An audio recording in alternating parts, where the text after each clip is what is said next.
ఈరోజు ఈ పత్రికా సమావేశంలో జనసేన పార్టీ తరఫున విజయవాడ నగరంలో మమ్మల్ని ఆహ్వానించి మిమ్మల్ని అందరినీ కూడా ఆహ్వానించి ఈ కార్యక్రమం ఏర్పాటు చేసిన నగర అధ్యక్షులు పోతిన మహేష్ గారికి, అదేవిధంగా అమ్మిశెట్టి వాసు గారికి, ఇతర నాయకులందరికీ కూడా మనస్ఫూర్తిగా ధన్యవాదాలు.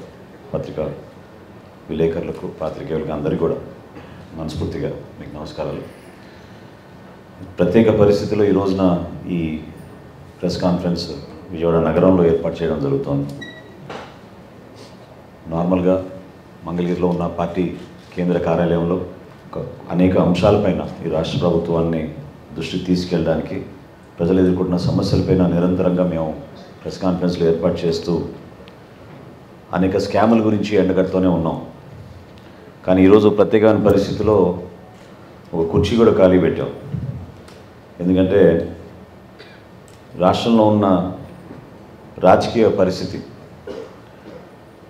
మనందరం కూడా అర్థం చేసుకునే విధంగా ప్రజలు కూడా రేపటి రోజున త్వరలోనే తీర్పు చెప్పబోతున్నారు. కాబట్టి మా వంతు మేము మరొకసారి ఈ ఆంధ్రప్రదేశ్ రాష్ట్ర ప్రజల్ని ఈ పరిపాలన ఎలా సాగింది, వైఎస్ఆర్సీపీ పార్టీ ఏ విధంగా రాష్ట్ర ప్రజలకి ఇబ్బందికరమైన పరిపాలన సాగించారో వాటి గురించి వివరించడానికి కోసం ఈరోజు ఈ ప్రెస్ కాన్ఫరెన్స్లో ఒక ప్రయత్నం.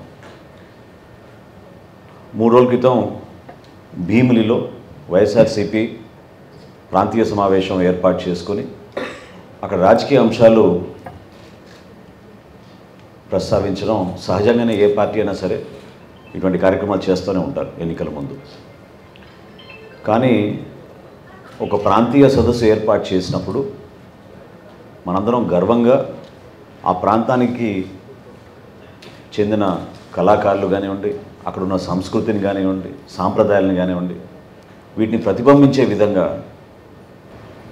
ఒక చక్కటి సమావేశం ఏర్పాటు చేసుకుని 5 సంవత్సరాలు మీ ప్రభుత్వ పరిపాలన పూర్తవుతున్న సందర్భంగా మీరు ఏ విధంగా పరిపాలించారో, మరొకసారి ప్రజలు మీకు అవకాశం కల్పిస్తే ఏ విధంగా పరిపాలించబోతున్నారో అటువంటి అంశాలపైన మాట్లాడాల్సింది పోయి, సంస్కారం లేకుండా రాజకీయ చరిత్రలో ఆంధ్రప్రదేశ్లో ఎన్నడూ లేని విధంగా ఒక రాజకీయ సభలో ప్రతిపక్ష నాయకులు, మా పార్టీ అధ్యక్షులు పవన్ కళ్యాణ్ గారిపైన, అదేవిధంగా చంద్రబాబు నాయుడు గారిపైన, ఇతర పార్టీ నాయకులపైన కటౌట్లు ఏర్పాటు చేసి, అదొక ఎటువంటి ఆనందమో నేను చెప్పలేను, పైశాచిక ఆనందం అనుకుంటా బహుశా, పంచింగ్ బ్యాగులు ఏర్పాటు చేసి లక్షల మంది వచ్చారు. లక్షల మంది సమక్షంలో ఈ కటౌట్ల దగ్గర పంచింగ్ బ్యాగులు ఏర్పాటు చేసి రాజకీయ ప్రయాణంలో ఆంధ్రప్రదేశ్లో ఎన్నడూ లేని విధంగా రెచ్చగొట్టడానికి ముఖ్యమంత్రి చేసిన ప్రయత్నాన్ని మేమందరం కూడా ముక్త కంఠంతో ఖండిస్తున్నాం. ప్రజాస్వామ్యబద్ధంగా ప్రజలు మీకు 151 స్థానాలు అందించిన సందర్భంగా మీరు అందించాల్సిన పరిపాలన వదిలేసి ఒక law and order situation create చేయాలి, ప్రజల్ని రెచ్చగొట్టాలి, వ్యక్తిగతంగా నాయకులపైన ప్రెస్ మీట్లు పెట్టి దూషించి ఉపన్యాసాలకి గొంతు చించుకుని అరిచినంత మాత్రాన ఈ రాష్ట్ర ప్రజలు మీరు చేసిన ఈ కార్యక్రమాన్ని అభినందిస్తారనుకోవడం చాలా పొరపాటు. అసలు జగన్మోహన్ రెడ్డి గారు ఈ కార్యక్రమాన్ని ఎంత నాన్ సీరియస్గా చేశారంటే, దేనికి సిద్ధం? రాష్ట్ర ప్రజలు ఎప్పుడూ సిద్ధమయ్యారు మిమ్మల్ని ఇంటికి పంపించడానికి. మీరు పరిపాలన చేతగాక ఈ రోజున రాష్ట్ర వ్యాప్తంగా అన్ని రహదారులపైన, అన్ని పట్టణాల్లో కూడా అద్భుతంగా మా పరిపాలన జరిగిపోయింది, మేము సిద్ధమని మీరు చెప్పుకుంటున్నారే, దేనికి సిద్ధమయ్యారు మీరు? అసలు కనీసం ఒక సంస్కారం లేని వ్యక్తిగా మిగిలిపోయే పరిస్థితి మీరే తెచ్చుకున్నారు ఈరోజు రాష్ట్రం. ఎందుకు ఇటువంటి కక్షలు కడుతున్నారు? ఎందుకు ఇటువంటి వ్యక్తిగత ఆరోపణలకు పరిమితం అవుతున్నారు? దేనికోసం మీరు ఈ విధంగా ఉపన్యాసాలు ఇచ్చుకుంటున్నారు? ఇది మీరు చెప్పాలి ప్రజలకి. ఒక రాజకీయ వేదికనే కాదు, ప్రభుత్వ ఖర్చులతో ఏర్పాటు చేసిన కార్యక్రమాల్లో కూడా మీరు కేవలం రాజకీయ అంశాలకి పరిమితమై ఉపన్యాసాలు ఇచ్చుకుంటూ వెళ్తుంటే ఎంత సమయం వృధా చేశారు, ఎంత డబ్బు వృధా చేశారు ఈ రాష్ట్రానికి, ఏ విధంగా మీరు సిద్ధమయ్యారో మీరు చెప్పాలి. పరిపాలన చేతగాక మీరు రైతుల పాస్బుక్కుల పైన మీ ఫోటోలు వేసుకుంటే దానికి మీరు సిద్ధమా? రాజధాని లేని రాష్ట్రంగా మార్చినందుకు ఆంధ్రప్రదేశ్ని దానికోసం మీరు సిద్ధమా? ప్రభుత్వ భవనాల్ని తాకట్టు పెట్టేసి లోన్లు తీసుకొచ్చినందుకు మీరు సిద్ధమయ్యారా? గంజాయిని రాష్ట్ర వ్యాప్తంగా చిన్న చిన్న గ్రామాల్లో కూడా విస్తరించి అమ్మించే పరిస్థితి తీసుకొచ్చినందుకు మీరు సిద్ధమయ్యారా? 3,000 మంది సుమారు కౌలు రైతులు ప్రాణాలు కోల్పోతే ఆత్మహత్యలు చేసుకుంటే వాళ్ళ కుటుంబాలను ఆదుకోలేని పరిస్థితిలో దేనికి మీరు సిద్ధమయ్యారు? పోలవరం ప్రాజెక్ట్ని ముంచేసినందుకు మీరు సిద్ధమయ్యారా? పేద ప్రజల కోసం ఇళ్ల స్థలాలని చెప్పి పెద్ద పెద్ద ప్రకటనలు చేసి ఆర్భాటంగా కార్యక్రమాలు ఏర్పాటు చేసి 35,000 కోట్ల రూపాయలు ప్రైవేట్ భూములు కొనుగోలు చేసి అతిపెద్ద స్కామ్ చేసినందుకు మీరు సిద్ధమయ్యారా? ఇసుక దోపిడీ ద్వారా నిర్మాణం రంగం పూర్తిగా కుదిలమైతే భవన నిర్మాణ కార్మికులకి మరొకసారి మీరు మోసం చేయడానికి మీరు సిద్ధమయ్యారా? యువత కోసం డిఎస్సి నోటిఫికేషన్ కానీ జాబ్ క్యాలెండర్ కానీ పదే పదే మీరు ప్రకటనలు చేసుకుంటూ వస్తున్నందుకు సిద్ధమయ్యారా? పరిశ్రమల్ని మన రాష్ట్రం నుంచి తరిమికొట్టే విధంగా మీరు సిద్ధమయ్యారా? అసలు రోడ్ లేని పరిస్థితి తీసుకొచ్చి కనీసం గుంతలు కూడా పూడ్చలేని దుస్థితికి మీరు సిద్ధమయ్యారా? మీరు సిద్ధం అంటున్నారు, కానీ రాష్ట్ర ప్రజలు మాత్రం ఖచ్చితంగా మీ పరిపాలన చూసి విసిగెత్తిపోయి ఎప్పుడో మిమ్మల్ని ఇంటికి పంపించడానికి సిద్ధమయ్యారు. విద్యారంగం గురించి మాట్లాడుతూ అద్భుతమైన మార్పు తీసుకొచ్చాం అని చెప్పి ఈ ముఖ్యమంత్రి దేనికి సిద్ధమయ్యాడు? 3వ తరగతి పిల్లలకి టోఫెల్ పరీక్షలు సిద్ధమయ్యారా? ఊహించని విధంగా ఐబీ కరికులం తీసుకొస్తాం ప్రభుత్వ పాఠశాలని, దానికోసం మీరు సిద్ధమయ్యారా? కనీసం కంప్యూటర్ ల్యాబ్లు, లైబ్రరీలు ఏర్పాటు చేసుకోలేని పరిస్థితిలో మనకి రికగ్నిషన్ రాదు సిబిఎస్ఈ సిలబస్ కోసం అని గుర్తించి మీరు ఈ రోజున విద్యారంగాన్ని అద్భుతంగా మార్చేసామని చెప్పి అబద్ధాలకి మీరు సిద్ధమయ్యారా?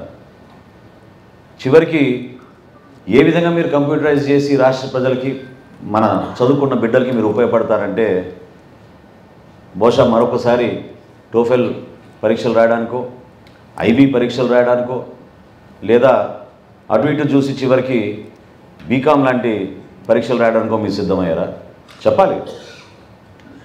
అంతేగాని ఇటువంటి పెద్ద పెద్ద సభలు ఏర్పాటు చేసుకుని ప్రాంతీయ సదస్సులు దాన్ని పేరు పెట్టి ప్రతిపక్షాలపైన దాడులు చేసి ప్రజల్ని రెచ్చగొట్టడానికి, ఒక law and order situation create చేయడానికి చేస్తున్న ఈ ప్రయత్నాన్ని ఖచ్చితంగా రాష్ట్ర ప్రజలందరూ కూడా ముక్త కంఠంతో ఖండించాల్సిన అవసరం, బాధ్యత మనందరిపైన ఉంది.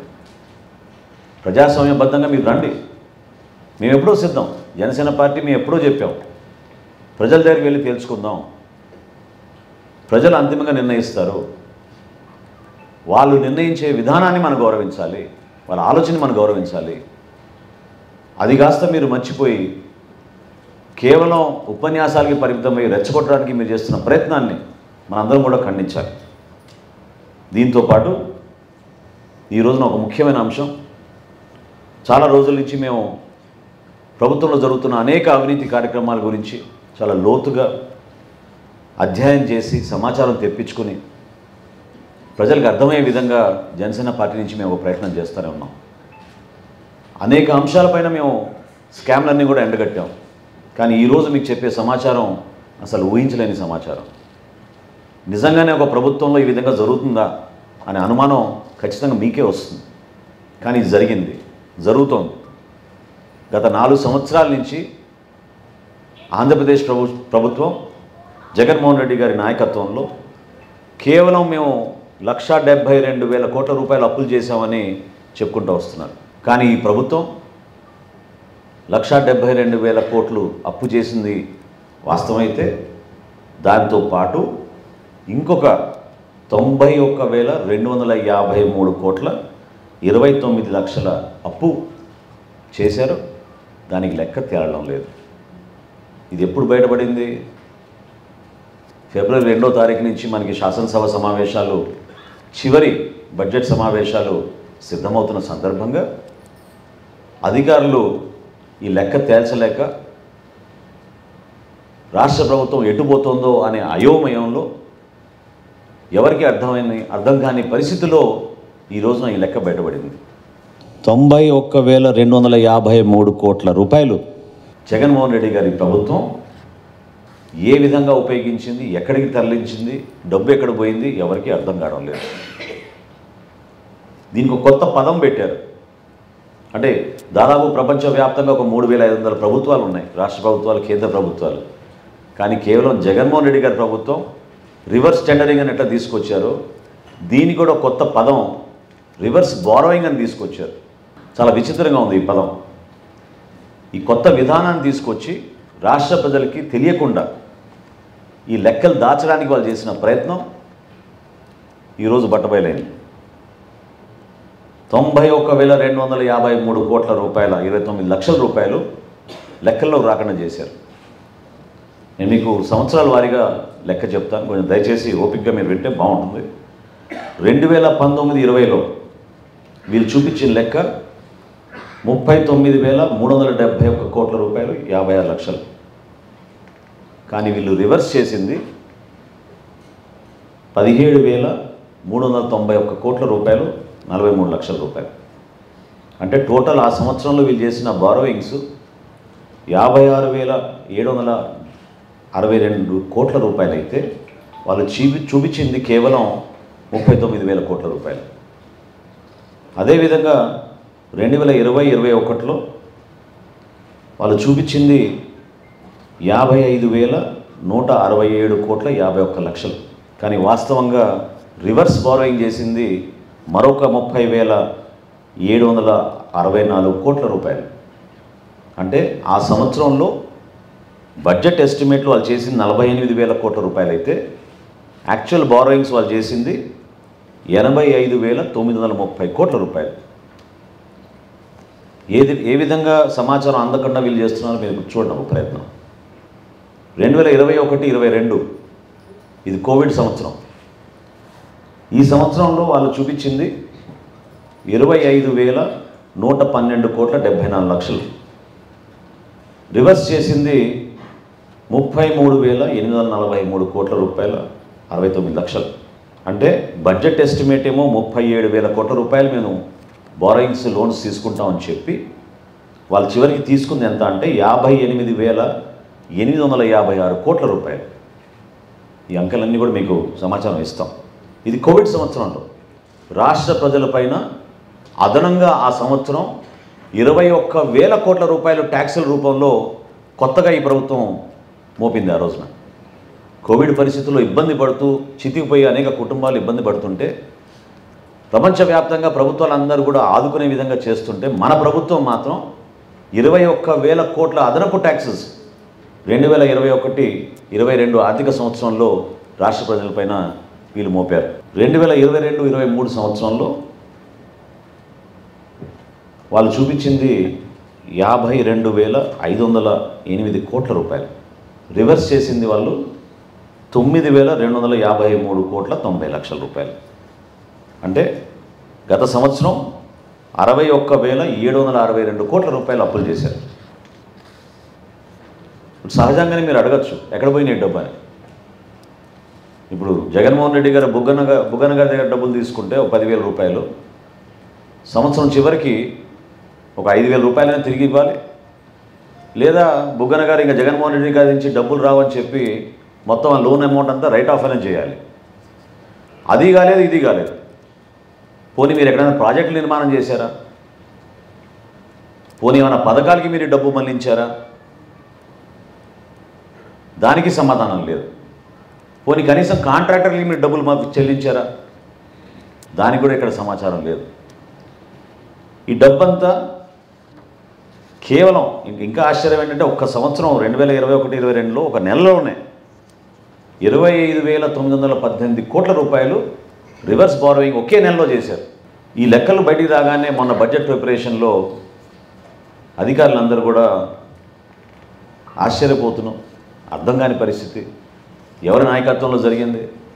ముఖ్యమంత్రి గారి కనుసన్నలో ఒక ముఖ్యమైన అధికారి ఈ వివరాలు బయటికి రాకుండా ఈ విధంగా ప్రభుత్వంలో 4 సంవత్సరాల నుంచి ప్రజల్ని మోసం చేస్తూ, రాష్ట్ర ప్రజల్ని మోసం చేస్తూ ప్రభుత్వ లెక్కల్లో 91,253 కోట్ల రూపాయలు ఈరోజు కనపడడం లేదంటే ఇంతకన్నా దారుణమైన ప్రభుత్వం ఏదో ఉంటుందా చెప్పండి. పరిపాలన చేతగాక లక్షల కోట్ల రూపాయల అప్పులు తీసుకొచ్చి సంక్షేమంతో బటన్ నొక్కుతున్నాం అని చెప్పి ఈ లోన్లు, నేను ఇందాక చెప్పిన లోన్లు, వీటికి కార్పొరేషన్ లోన్లకి ఏమాత్రం కూడా కలిసి లేవు. ఇది సపరేట్గా క్యాగ్ లెక్కల్లో ప్రభుత్వం చూపించిన లెక్కలు ఇవి. అటువంటి లెక్కల్లోనే 91,253 కోట్ల రూపాయలు వ్యత్యాసం వచ్చిందంటే ఇంకెంత కార్పొరేషన్ నుంచి తీసుకొచ్చిన రుణాలు ఎక్కడ పోయినాయో మీరు ఒకసారి చూడండి.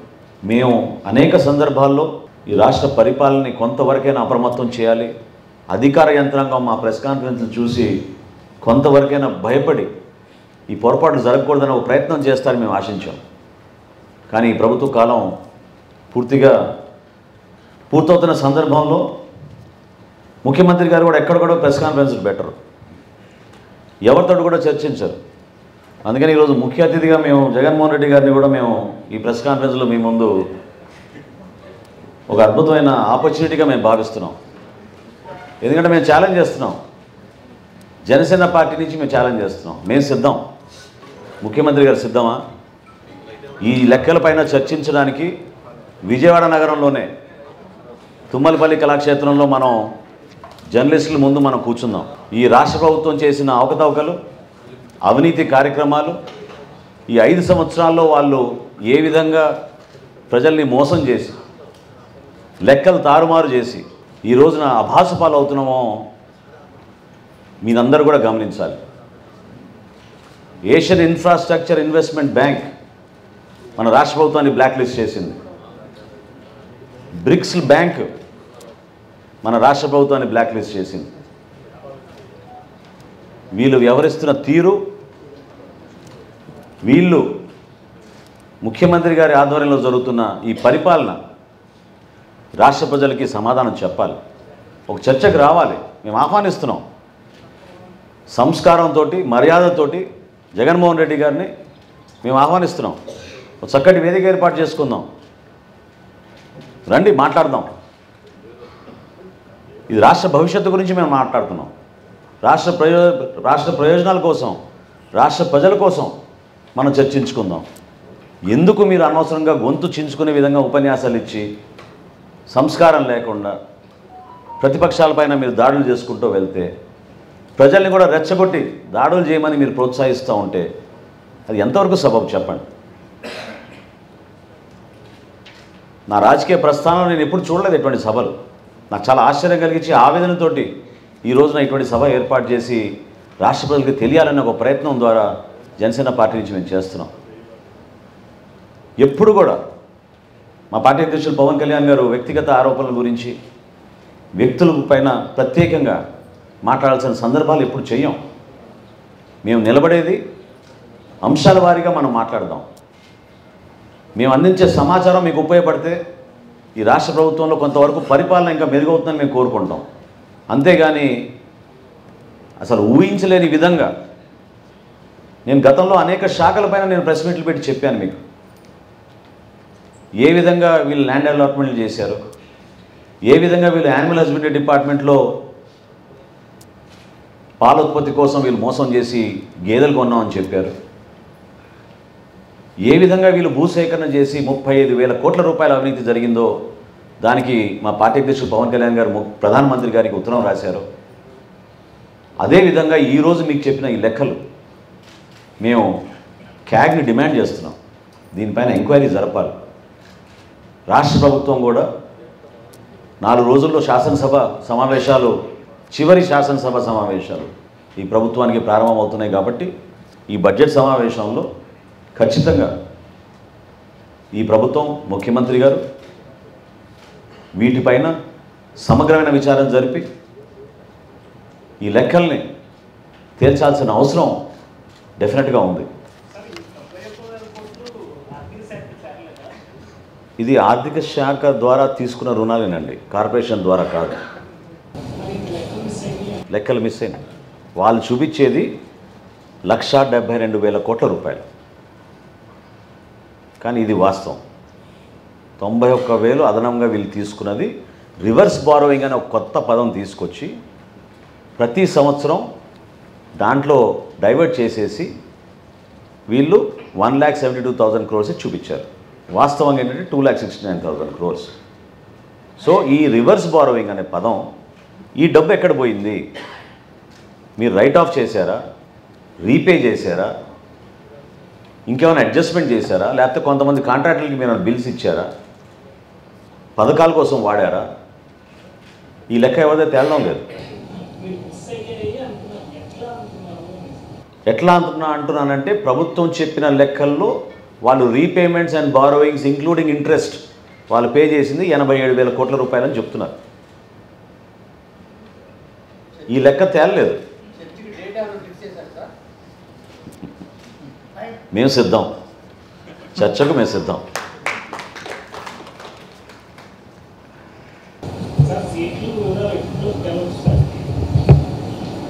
త్వరలోనే అండి. అంటే ఖచ్చితంగా ప్రతి రాజకీయ పార్టీకి ఒక వ్యూహం ఉంటుంది. అందులో పొత్తులో భాగంగా ఇరు పార్టీలు కలిసి మా పార్టీ అధ్యక్షులు పవన్ కళ్యాణ్ గారు, అదేవిధంగా చంద్రబాబు నాయుడు గారు మాట్లాడుకుని చర్చించుకొని తప్పకుండా ఒక డేట్ ఖరారు చేసిన తర్వాత మిమ్మల్ని అందరినీ పిలిచి అనేక కార్యక్రమాలు రాష్ట్ర ప్రజలకు ఉపయోగపడే విధంగా మేము చేయాల్సినవన్నీ కూడా మీ ముందు ఆ సమాచారం అందించిన తర్వాత ముందుకెళ్తాం. తప్ప ఒక నిమిషం. ఎస్, ఆల్రెడీ రెడీ అవుతున్నాం, వివిధ కమిటీలు వేసుకున్నాం. సో అన్ని జిల్లాల్లో వీలైనంత వరకు ఎక్కువ నియోజకవర్గాలు కవర్ అయ్యేటట్టు పవన్ కళ్యాణ్ గారి పర్యటన కార్యాచరణ సిద్ధమవుతోంది. మా నాయకులందరూ కూడా దానిపైన చాలా లోతుగా ప్రిపరేషన్స్ అన్నీ కూడా చేస్తూ ఉన్నారు. మిక్స్ ఉంటుందండి. అంటే కొన్ని పర్యటనలు ఖచ్చితంగా బహిరంగ సభలకే పరిమితం అవుతాయి, కొన్ని పర్యటనలు ఏమో కార్యకర్తలతోటి నాయకులతోటి మాట్లాడడానికి పరిమితం అవుతాయి, కొన్ని ఏమో వారాహి ద్వారా అవుతాయి. ఇవి ఒక వాటిని ఏమంటారు, ఒక మిక్స్డ్ రూపంలోనే తయారు చేస్తున్నాం. నా దృష్టికి రాలేదండి. జనవాణి అనే కార్యక్రమం మొదలుపెట్టారు కదా సార్, దాని ద్వారా వచ్చిన మీకు అర్జెంట్ ఏం చేశారు? దాని తర్వాత మధ్య కంటిన్యూ చేయకుండా ఎందుకు వదిలేశారు? అంటే దాదాపు 6 ప్రాంతాల్లో చేసామండి జనవాణి కార్యక్రమం. 7 పట్టణాలు 6 పట్టణాలు సమగ్రంగా 7 నగరాల్లో చేసామండి. 7 నగరాల్లో కూడా మాకు వచ్చిన అర్జీలన్నీ కూడా మేము రాష్ట్ర ప్రభుత్వానికి, అంటే కొన్ని వ్యక్తిగతంగా వచ్చిన అంశాలపైన పవన్ కళ్యాణ్ గారు స్పందించి అప్పటికప్పుడే ఆ కుటుంబాలను ఆదుకున్నారు. ప్రభుత్వం నుంచి రావాల్సిన కొన్ని రిప్రజెంటేషన్స్ అన్నీ కూడా ప్రభుత్వానికి మేము పంపించాం. దానికి మా రిటైర్డ్ ఐఏఎస్ అధికారి వరప్రసాద్ గారు ఫాలోఅప్ చేశారు. ఇప్పటివరకు 2 సార్లు రిమైండర్స్ కూడా గవర్నమెంట్కి పంపించాం. మాకు వచ్చిన సమాచారం కొన్ని రెవెన్యూ ఇష్యూస్ ఇవన్నీ కూడా కొంతవరకు ప్రభుత్వం నుంచి దానికి సమాధానం వచ్చింది. సో ఎవరైతే లబ్ధిదారులు, అర్హత ఉన్న లబ్ధిదారులు వాళ్ళకి అందలేదో అటువంటి అంశాలు ఇంకా పెండింగ్గా ఉన్నాయి, రాలేదు. కానీ ఇవన్నీ ప్రభుత్వంతో ముడిపడి ఉన్నాయి కాబట్టి మేము ప్రభుత్వంలో వచ్చినాక వాటిని ప్రయారిటీగా తీసుకుని చేస్తాం.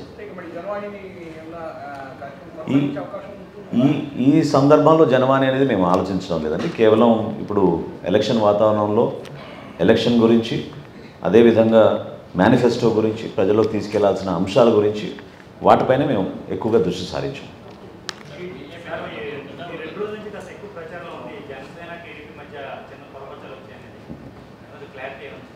అంటే ఆ విధంగా ఆశించిన వాళ్ళు సహజంగానే చేస్తూనే ఉంటారు ఇటువంటి ప్రచారం. ప్రత్యేకంగా ఈ 2 పార్టీలు కలవకూడదని చాలామంది ఎదురు చూశారు. కానీ ఈ నిర్ణయం ఎప్పుడో రాష్ట్ర ప్రజలు తీసుకున్నారు. పొత్తుని ఆహ్వానిస్తూ మనస్ఫూర్తిగా ఇరు పార్టీలు కలిసి పనిచేస్తే మంచి భవిష్యత్తు ఉంటుంది, మంచి నాయకత్వం ఉంటుంది. చంద్రబాబు నాయుడు గారు, పవన్ కళ్యాణ్ గారు కలిసి చేస్తే బాగుంటుందని ప్రజలందరూ కూడా దాన్ని భావించి ఎప్పుడో ఈ నిర్ణయం తీసుకున్నారు. సో ప్రజల తరఫు నుంచి వచ్చిన నిర్ణయం ఏది కాబట్టి ఎవరు దాన్ని చెడగొట్టాలని ప్రయత్నం చేసినా విఫలమవుతారు. ఏమండి ఒక్క నిమిషం.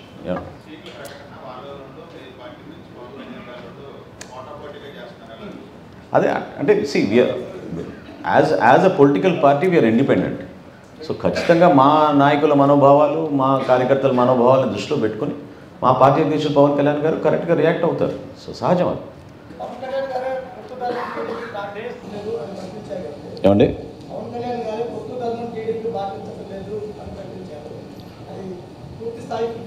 పొత్తు ధర్మం పాటించాలి అని అన్నారు. అది సహజం. ఏ పార్టీ అయినా సరే పొత్తులో ఉన్నప్పుడు ఆ ధర్మాన్ని మనం పాటించాలి.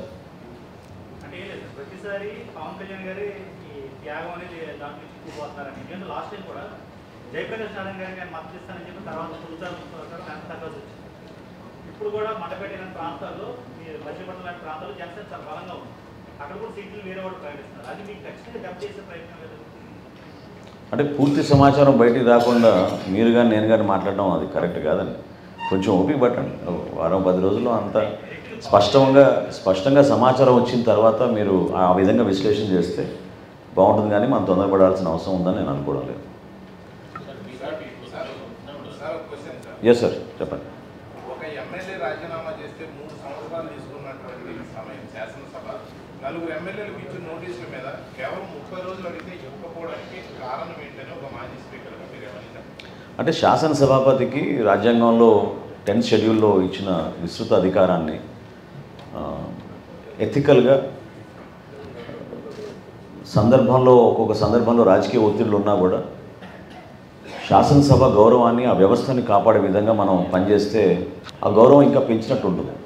సో రాజకీయ పరంగా ఖచ్చితంగా పార్టీల నుంచి ఒత్తిడి ఉన్నా కూడా ఒక సభాపతి ఆ స్థానంలో కూర్చున్నప్పుడు ఖచ్చితంగా ఆ నిర్ణయాలు తీసుకునేటప్పుడు ఇది భవిష్యత్తులో కూడా ఇది ప్రెసిడెన్స్ కాకూడదు, సరైన రీతిలో మనం పనిచేయాలనే భావన ప్రతి ఒక్కరిలోనూ కలగాలి. సో అందులో భాగంగా మరి అక్కడ జరిగిన ప్రక్రియ ఏంటో నేను సభలో లేను కాబట్టి నేను దాని గురించి కామెంట్ చేయలేను. బట్ నా అభిప్రాయం మాత్రం అదే. చాలామంది కలుస్తూనే ఉంటారు. డెఫినెట్గా కలుస్తూనే ఉంటారండి. రాజకీయాల్లో మేము అందరం నాయకత్వం వహిస్తాం, అందరం మిత్రులుగానే ఉంటాం. అనేక పార్టీల నుంచి చాలామంది కలుస్తూనే ఉంటారు. అందులో సహజంగానే శాసనసభ్యులు కూడా కలుస్తూనే ఉంటారు. నన్ను కలవడం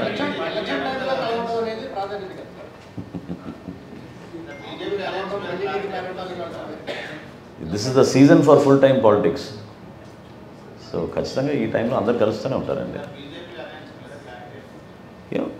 ఎన్డీఏలో భాగస్వాములమే, జనసేన పార్టీ ఎన్డీఏలో భాగస్వాములమే. మళ్ళీ చెప్పండి.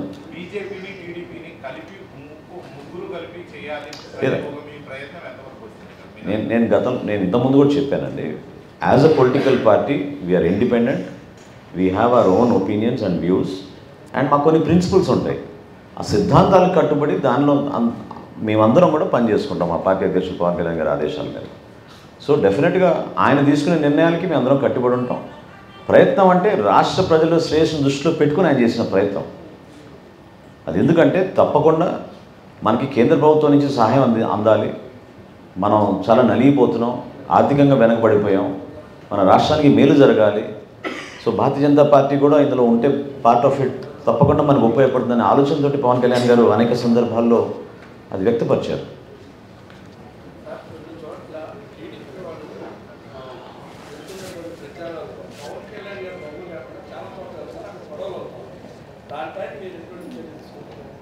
అంటే నాకు తెలిసినంతవరకు పై స్థాయిలో జరిగిన సమన్వయ సమావేశాల్లో అటువంటి పొరపాట్లు లేకుండా జిల్లా స్థాయి నాయకులందరినీ కూడా అప్రమత్తం చేశాం. సో జనసేన పార్టీ నుంచి, అదేవిధంగా తెలుగుదేశం పార్టీ నుంచి మేము నిర్వహించే అనేక కార్యక్రమాల్లో ఒక మంచి వాతావరణంలో జరగాలి, ప్రజలు కూడా దీన్ని హర్షించే విధంగా కలిసికట్టుగా ముందుకెళ్దాం. అంతిమంగా మేము కోరేది ఏంటి, వైఎస్ఆర్సీపీ విముక్త ఆంధ్రప్రదేశ్ కోసం అందరం కలిసి పనిచేద్దాం. దానికి అందరం కూడా కట్టుబడి ఉన్నాం, ముందుకెళ్తాం. సో ముగించే ముందు మరొకసారి జగన్మోహన్ రెడ్డి గారికి ప్రత్యేకంగా విజయవాడలో మీ అందరి సమక్షంలో ఒక చక్కటి డిబేట్ ఏర్పాటు చేసుకుని ఈ 5 సంవత్సరాల్లో ఆయన చేసిన అద్భుత పరిపాలన గురించి ఆయన చెప్పుకుంటే మేము కూడా సిద్ధమై ఆ సమావేశానికి తప్పకుండా ఈ ప్రభుత్వం చేసిన అరాచకాలు, అవినీతి కార్యక్రమాలు, ఎక్కడ వీళ్ళు పొరపాట్లు చేశారు, ఆర్థికంగా ఎంత నష్టం కలిగించారు, ఎక్కడ పోయినాయి డబ్బులు, వీటన్నిటిపైన కూడా సమగ్రంగా విచారణ జరిగే విధంగా ఒక చక్కటి సమావేశం ఏర్పాటు చేస్తే పెద్దలందరూ, పాత్రికలందరికీ కూడా నా రిక్వెస్ట్, గతంలో ఉన్న సాంప్రదాయాన్ని మీరు మరొకసారి తీసుకొచ్చి ఒక మంచి వాతావరణంలో పార్టీలందరూ కూడా కూర్చుని ఇటువంటి అంశాలపైన మాట్లాడుకుంటే బాగుంటుందని నేను భావిస్తూ, అందుకని ఈరోజు ప్రత్యేకంగా ముఖ్య అతిథిగా జగన్మోహన్ రెడ్డి గారిని మాతో పాటు కూర్చోబెట్టుకుని ఆయన ఎట్లా మీ అసలు నేను సింపుల్గా చివరిలో అడగాల్సింది ఏంటంటే, పత్రికా సమావేశానికి ఆయన సిద్ధమా? దీనికి సమాధానం చెప్పమనండి. ఎందుకు పత్రికా సమావేశం ఆయన ఏర్పాటు చేయరు? పత్రికలతోటి అన్నిటికీ ఆయన సిద్ధమైతే దీన్ని కూడా సిద్ధం అవ్వాలి ఆయన. Thank you. వైసీపీ వ్యతిరేక ఓటింగ్ చేర్చకూడదని మీ ప్రయత్నం చాలా బలంగా సాగుతుంది. అట్ ద సేమ్ టైం కొత్త క్యారెక్టర్ అంటే సో వ్యతిరేక ఓటు చేయకపోతున్న ఇది లేదు, భయం లేదు. ఎవరు కొత్త క్యారెక్టర్? అచ్చా, ఇప్పుడు ప్రజాస్వామ్యంలో ప్రతి ఒక్కరికి వారి స్పేస్ వాళ్ళకు ఉంటుందండి. సో ఏ పార్టీ అయినా సరే వాళ్ళు ఒక ప్రయత్నం చేసుకుని ప్రజల్లోకి వెళ్ళి అనేక అంశాలపైన మాట్లాడినప్పుడు అంతిమంగా ప్రజలే దానికి తీర్పు చెప్తారు కదా. సో వ్యక్తిగతంగా మేము ఎవరిని కూడా విమర్శించాం. మా ప్రయత్నం ఖచ్చితంగా ఈ రాష్ట్ర ప్రజలకి ఒక మంచి పరిపాలన తీసుకురావాలి, ప్రతిపక్ష ఓటు చీలనివ్వకూడదు. అంతిమంగా మేము కోరుకునేది వైఎస్ఆర్సీపీ విముక్త ఆంధ్రప్రదేశ్ ద్వారా మన రాష్ట్ర భవిష్యత్తు బాగుంటుంది. అంధకారాలు నెట్టేశారు ఈ 5 సంవత్సరాల్లో. దానికోసం మా పార్టీ అధ్యక్షుడు పవన్ కళ్యాణ్ గారు 2.5 సంవత్సరాల క్రితమే నిర్ణయం తీసుకుని ఆ రోజు నుంచి కూడా ఆయన ప్రయత్నం చేస్తూనే వచ్చారు. ఇప్పుడు అది కాదండి, మీరు అడిగే ప్రశ్నకి జనసేన పార్టీ ఎన్డీఏలో భాగస్వాములుగా ఉన్నామండి. ఎట్లా మీరు అట్లా అడగలుగుతారు? పర్యటన అనేది నిరంతరంగా కొనసాగే ప్రక్రియ కదండి. జిల్లాల పర్యటన పవన్ కళ్యాణ్ గారు ఎప్పటి నుంచో చేస్తాను. మనం కాకినాడ వెళ్ళి వచ్చాం, అదేవిధంగా రేపటి రోజున ఇంకో ప్రాంతానికి వెళ్తారు, పర్యటిస్తారు. అన్నీ జరుగుతూనే ఉంటాయి.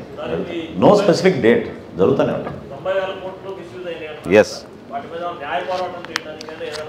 న్యాయ పోరాటం కాదండి, తప్పకుండా మేము క్యాగ్ని డిమాండ్ చేస్తున్నాం. ఇప్పుడు ఈ బడ్జెట్ సమావేశాలు చివరి సమావేశాలు కాబట్టి దయచేసి రాష్ట్ర ప్రజలకి మేము కోరేది, అదేవిధంగా శాసనసభలో ఉన్న శాసనసభ్యుల్ని కోరేది, మీరు దీనిపైన సమగ్రంగా మీరు విచారణ జరిపించండి, తేల్చండి మీరు. Thank you.